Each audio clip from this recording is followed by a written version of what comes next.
હવે સમાચારોમાં આ તરફ આપણે આગળ વાત કરીએ ગોંડલની તો જણાવી દઈએ ગોંડલમાંથી એક મોટા અને મહત્વના જો સમાચાર જે સામે આવ્યા છે ગોંડલ હત્યાકાંડમાં એક મોટો પલટો સામે આવ્યો છે જે આપણે વાત કરીએ તો ગોંડલમાં જે રાજકુમાર જાટ હત્યાકાંડ થઈ હતી તે હત્યાકાંડમાં એક મોટો પલટો સામે આવ્યો છે જેમાં કેસની તપાસ દરમિયાન ગોંડલના પૂર્વ ધારાસભ્ય જયરાજસિંહ જાડેજાના પુત્ર ગણેશ ગોંડલ સહિત કુલ 11 શખ્સોની સંડોવણી હોવાના સંકેતો સામે આવતા પોલીસ તંત્ર હરકતમાં આવ્યું છે। આ સમગ્ર ગંભીર કેસની તપાસ સુરેન્દ્રનગર જિલ્લા પોલીસ વડા પ્રેમસુખ ડેલુને સોંપવામાં આવી છે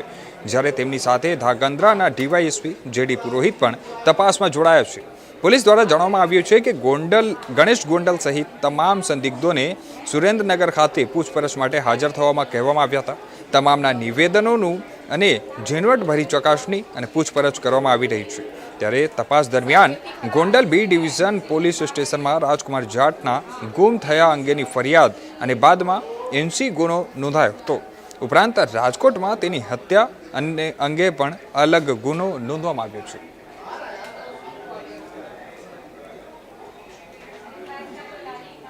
આજે સુરેન્દ્રનગર જિલ્લામાં જે રાજકુમાર જાટના કેસ છે અને માનનીય હાઈકોર્ટ તરફથી અમને તપાસનું સુપરવિઝન મળેલ છે તો તપાસ કરનાર અધિકારી જેડી પુરોહિત સાથે મળીને અને જે તપાસથી સંબંધી જે તમામ લોકો છે આના પહેલા અને આજે વધારેના જે સ્ટેટમેન્ટ છે એ લેવાના ચાલુ છે અને રાજકુમાર જાટનું જે કેસ છે અમે ટોટલ 3 એફઆઈઆર છે। એક ગોંડલના બી ડિવિઝન જે પોલીસ સ્ટેશન છે ત્યાં ગુમની જાણવા જોગ છે અને એક ગોંડલ બી ડિવિઝન જે પોલીસ સ્ટેશન છે ત્યાં એક એનસી ગુનો દાખલ છે અને એક રાજકોટ શહેરનો જે કુવાડવા જે રોડ પોલીસ સ્ટેશન છે ત્યાં આની ગુનો નંબર 116/2025 નો ફેટલ દાખલ થયેલો છે। આ ગુનાને તપાસ કામ તમામ જે લોકો છે અને અત્યારે બોલાવેલા છે અને આ જે કેસ છે આ કેસથી સંબંધિત જે તમામ વસ્તુ છે એ ડીવાયએસપી સાથે બેસીને અને આના તમામ જે અલગ અલગ જે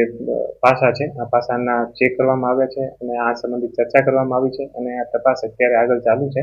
અને માનનીય હાઈકોર્ટ જે છે અહીંયા 10 તારીખના રોજ આ તપાસની જે પ્રોગ્રેસ રિપોર્ટ છે આ ત્યાં સબમિટ કરાશે।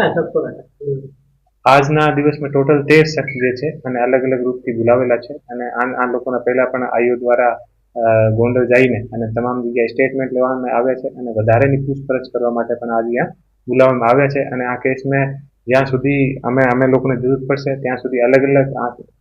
એ લોકો અને આ સંબંધી જે અલગ અલગ લોકો છે આ તમામ લોકો